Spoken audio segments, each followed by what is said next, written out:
જોતા જણાયું શાંતિ, જોતા જણાયું શાંતિ કે અમને સંતોષમાં મળે છે. સંતોષી જન તો સુખિયા, તૃષ્ણા એ શું વળે છે.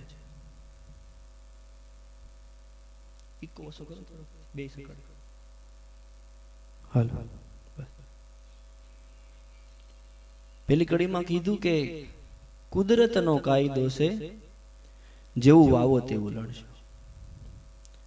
હવે આ કુદરત એટલે શું? કુદરત કોને કેવું? કુદરત એટલે કે કર્મનું ફળ આપે છે, કર્મ કરાવે છે, કર્મ કરવા માટેની પ્રેરણા આપે છે, કર્મ કર્યા પછી ભોગવતા સમયે હું આજ કર્મનું ફળ ભોગવી રહ્યો છું એવું જ્ઞાત કે અજ્ઞાત કરાવે છે. કુદરત એટલે શું?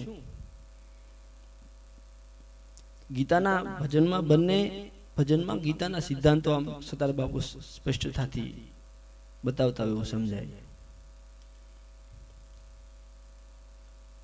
અર્જુને કીધું ને કે ભાઈ વ્યામિશ્રેણ વાક્ય બુદ્ધિ મોહય શિવ મેં, તમારા દ્વિઅર્થી બે અર્થી વાક્યો દ્વારા મારી બુદ્ધિ ભ્રમિત થાય છે. તમે શું કહેવા માંગો છો? તો ભગવાને કીધું કે ભાઈ લોકેસ્મિન દ્વિવિધા, આ લોકોની અંદર બે પ્રકારની ધારા ફેલાયેલી, વિચારધારા ફેલાયેલી છે. લોકે અસ્મિન, આ લોકોની અંદર, લોકેસ્મિન દ્વિવિધા નિષ્ઠા પુરા પ્રોક્તા મયા નગ, એક તો કે જ્ઞાન યોગે ને સાંખ્યા નામ, અને બીજી કર્મ યોગે ને યોગી નામ. એક કર્મયોગીઓની કર્મમાં અને જ્ઞાન યોગીઓની સાંખ્યમાં, એટલે કે તત્વોમાં. તો અહીંયા સતાર બાપુ પણ એમ કહે કે ભાઈ બે માર્ગ છે, સમજુ શાણાના મન ભાવે તે તું કરતો જા. પણ શરૂઆત ક્યાંથી થાય કે ભાઈ કુદરતનો કાયદો. કુદરત અક્ષર એવી રીતે બને, આપણે જે કર્મ કહીએ છીએ, ગીતા જેને કર્મ કહે, કર્મમાં નિષ્ઠાવાન થવું, અથવા તો એમ કે યોગસ્થ કુરુ કર્માણી, અનેક કર્મોની વ્યાખ્યામાં કર્મ અક્ષર માટે ભગવાને ખૂબ વજન આપ્યું. આ કુ ધાતુ છે, કુ અક્ષર, કુમાંથી કૃત આવ્યો અને કૃતમાંથી કર્મ અક્ષર આવ્યો, અને આપણી દેશી ભાષામાં કે કામ, કામ કરવી. એમ કર્મની અંદર જે રત છે, કુદરત, કુદરતનો કાયદો શું છે કે જેવું વાવો તેવું લણશું.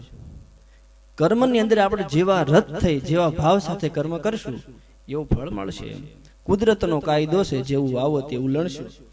જવું વાવે જવું ફળે છે, અને ઘઉં વાવે, એટલે આમ સિમ્પલ સહજ વાત કરી, પણ કે ભાઈ જેવું કર્મ. તો બધા માનો કઈ ને કઈ કર્મ કરવા માટે પ્રેરા રહ્યા છે, કઈ ને કઈ કર્મ કરી રહ્યા છે. ગીતાના સિદ્ધાંતે તો ત્યાં સુધી કે એક ક્ષણ માટે પણ માણસ કર્મ કર્યા વગર રહી નથી શકતો. તો આ મહાપુરુષો શું કે એમ કર્મ કર્યા વગર નથી ચાલે. એમ કર્મ માણસ કરે જ છે, ધારે કે ન ધારે. કદાચ એવો વિચારે કે કાંઈ કરવું નથી તો આળા કરવી પડે, બાકી કરવું તો પડે જ. એમ વિચારને મારવા પડે. આગળ કે સ્વાર્થી કે પક્ષપાતી કરતા કુસંપ કલેશો. હવે કર્મ માણસ કોઈ પણ હિસાબે કરવું પડશે માણસને. તો એક તો વિચાર છે કે ભાઈ પોતાના નિજી સ્વાર્થોને લઈને કરે, અથવા તો પરમાર્થની દ્રષ્ટિએ કરે. સ્વાર્થી કે પક્ષપાતી કરતા કુસંપ કલેશો. પણ જે કર્મની અંદર પોતાનો ભાવ શુદ્ધ નથી, જે કર્મની અંદર કેવળ અને કેવળ પોતાનું જીત છે, સામેનું અહિતનો જેમાં વિચાર પણ નથી કે ભાઈ સામેનો અહિત થશે કે કેમ. અને આ માનવ જીવન માટે જટિલ જ્ઞાન એટલું છે, ભગવાને કીધું તો ખરા કે જ્ઞાન યોગે ને સાંખ્યા નામ, એમ તો કીધું ભગવાને. પણ વાંધો એ આવે છે કે કોઈ પણ માણસ, એક માણસનો ઉછેર એક ગરીબ પરિસ્થિતિમાં થયો છે, એક સામાન્ય પરિસ્થિતિમાં થયો છે, કે જેણે પોતાનું જીવન બસત કરી અને જીવનનો ગુજારો કર્યો છે. નાનપણથી લઈ અતિશય ગરીબાઈ જોઈ છે, અતિશય જે પણ કોઈ દરિદ્રતાનું દુઃખ જોયું છે, એમાંથી એકનો ઉછેર થયો છે. તો એને જગત ના જે સાપેક્ષ સિદ્ધાંતો છે તે એને એવું લાગે કે ભાઈ સત્ય આમ હોવું જોઈએ, સત્ય આમ હોવું જોઈએ, સત્ય આમ હોવું જોઈએ. સાવ દેશી ભાષામાં સમજીએ તો આપણા વડીલો હોય 50 રૂપિયામાં કદાચ 6 મહિના કે 4 મહિના કે વર્ષથી કાઢતા હોય તો એના માટે 50 રૂપિયાની બહુ કિંમત છે, કારણ કે એનો ઉછેર એમાં થયો છે. તો એને સત્ય એવું સમજાવવાનું, એવું સમજાય, કારણ કે જેમાંથી પસાર થયા જેવું લાગ્યું એવું માણસ કહે છે. નરસિંહ મહેતા કહે એમ, જે એને જે સત્ય સૂજે એ જ એમ કે ભાઈ આમ જ હોય એમ. એટલે તો ત્યાં સુધી કીધું ગ્રંથ તે ગડબડ કરી વાત ન કરી કરી એમ.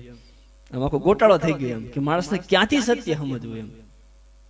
પછી વળી પાછા એ જ માણસના સંતાન છે એનો ઉછેર 500 રૂપિયામાં થયો છે કે એને 500 રૂપિયામાં મહિનો કાઢ્યો છે. વળી એના સંતાનો છે તો એ 5000માં, 10000માં, 25000માં મહિનો કાઢે છે. તો એને જ્ઞાન એમ થાય છે, આપણે સમાજમાં જોતા હોય તો એમ થાય કે ઘટિયા એવું કહેતા હોય છોકરા બહુ પૈસા વાપરે છે, અને છોકરા એમ કહેતા હોય બાપાને કરું કસ કસ કસ કસ કસ કસ કસ કસ કર્યા કરે છે.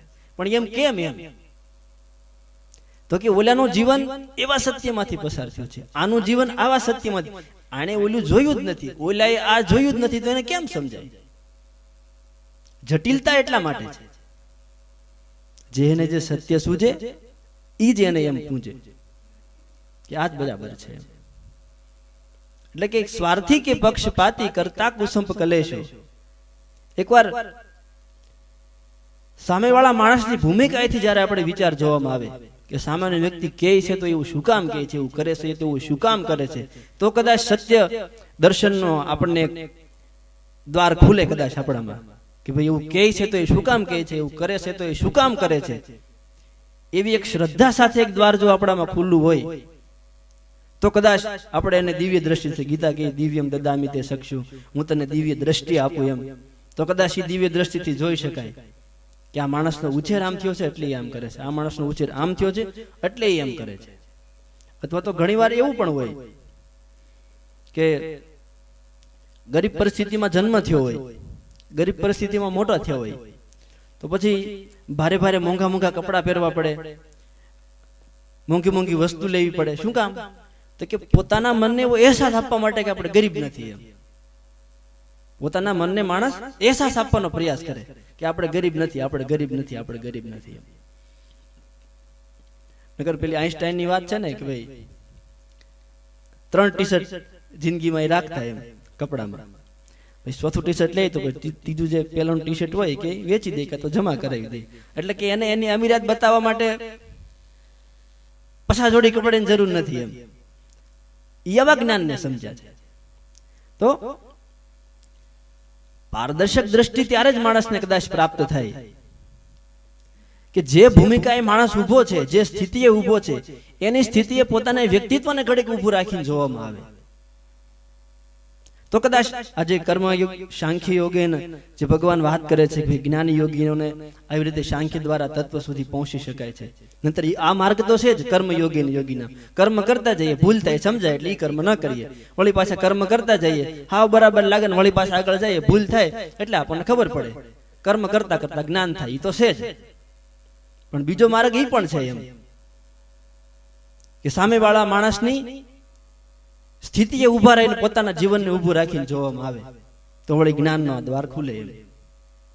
એટલે કે સ્વાર્થી કે પક્ષપાતી કરતા કુસમ કલેશો. હવે આ જ્ઞાનને જ્ઞાની અને પ્રેમી ભક્તો સૌમાં મળે છે. પણ જો આ દ્રષ્ટિ જો મળે, આ દ્રષ્ટિ જો ખુલે તો પછી શું થાય કે પ્રેમી ભક્તો એમ કીધું, એ જ્ઞાની માણસ પ્રેમી ભક્ત બને. સામેના માણસનું એને કર્મ ખરાબ ન લાગે કે અતિશય સારા ખરાબના દ્વંદ્વથી પર થાય, ભક્ત બને. આમ શું કહેવાય, ધારાવાળું ઘણી વાર કહું, ભક્તિ એટલે કે શું કે હૃદયમાંથી વહેતો ભાવ. એ જ્ઞાની માણસ પ્રેમી ભક્ત બને એમ. પ્રેમથી એને સમજવાનો પ્રયાસ કરે, વાણા તાણીમાં ન થાય એમ કે મારું જીવન આમ જીવો છું તો આનું આમ જ હોવું જોઈએ, આનું આમ જ હોવું જોઈએ, એમ નહીં. જ્ઞાની અને પ્રેમી ભક્તો સૌમાં હળે મળે છે એમ. એટલા માટે કહે છે તો હવે શું કરવું એમ. આ જ્ઞાનને આવી રીતે આમ તો અંબાઈ જાય એમ નથી. કે એવી સાપ નથી, સાપ પડે તો જ્ઞાનનો દરવાજો ખુલી જાય. તો હું કે સત્કર્મ કરવો ભાઈ, દુનિયામાં કરી લે ભલાઈ. પેલું વિષ્ણુ ભગવાનનું સ્વરૂપ છે ને, કે શેષ શૈયા પર સૂતા જાય સમુદ્રમાં, ક્ષીરસાગરમાં સૂતા છે. ખૂબ ગહન અર્થો હશે, પણ ક્ષીરસાગરમાં ભગવાન શ્રેષ્ઠ નાગની શૈયા પર સૂતા છે. અને આમ અડધો આમ ટેકો દઈ અને અર્ધ સમાધિ અવસ્થામાં છે, અને લક્ષ્મીજી પગ દાબે છે. ભાઈ આખું જગત છે એ નારાયણનું છે, અને શાંતિથી સૂતા. આપણે જોઈએ તો કેટલા ભગવાન બિલકુલ નિરાતે સૂતા છે. એમ આ આખું જગત ઈશ્વરનું છે, એટલી શાંતિથી સૂતા. એને કઈ ઉપાધિ નથી, આપણે એની ઉપાધિ હોય.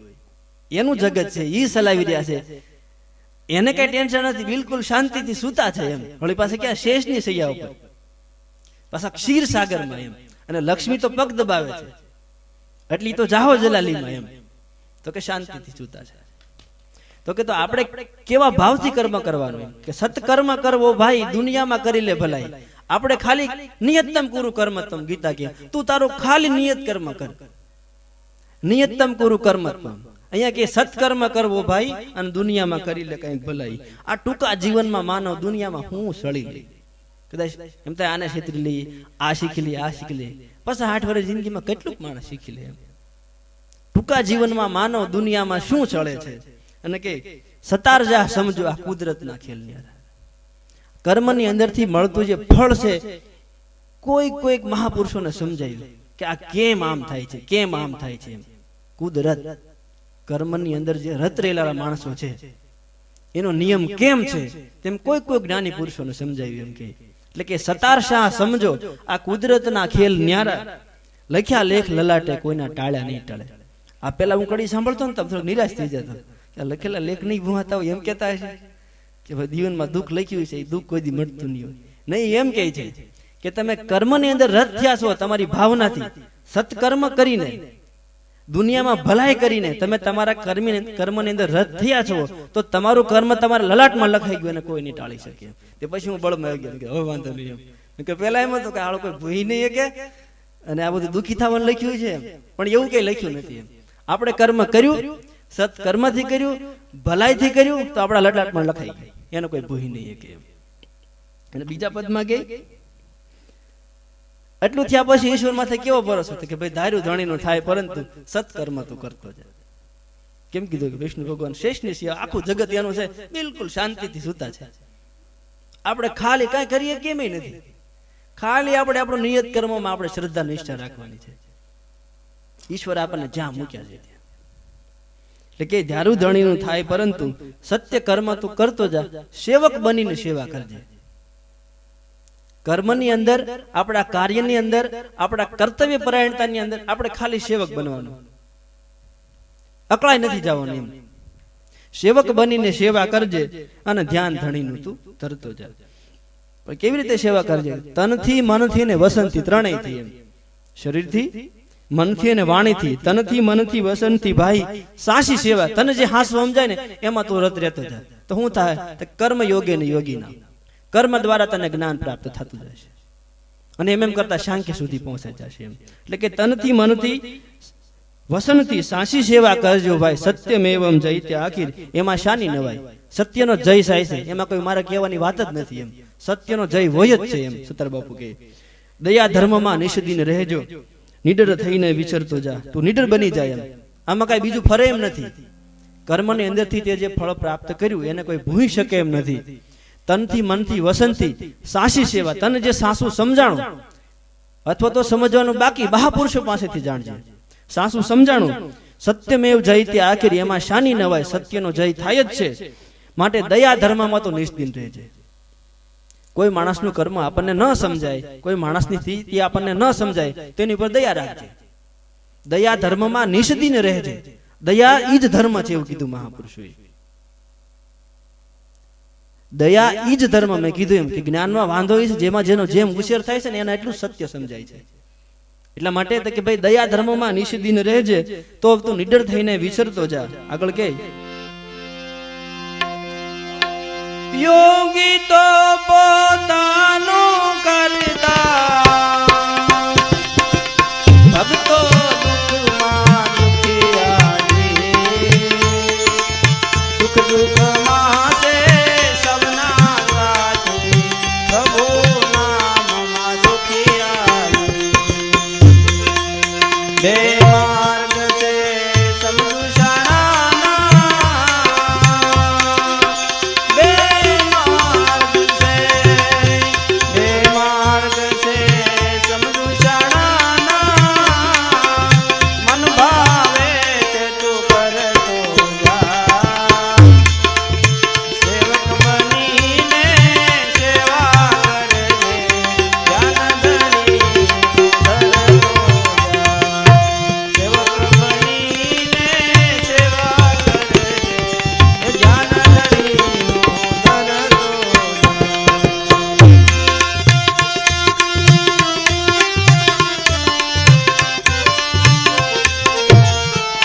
વાસતા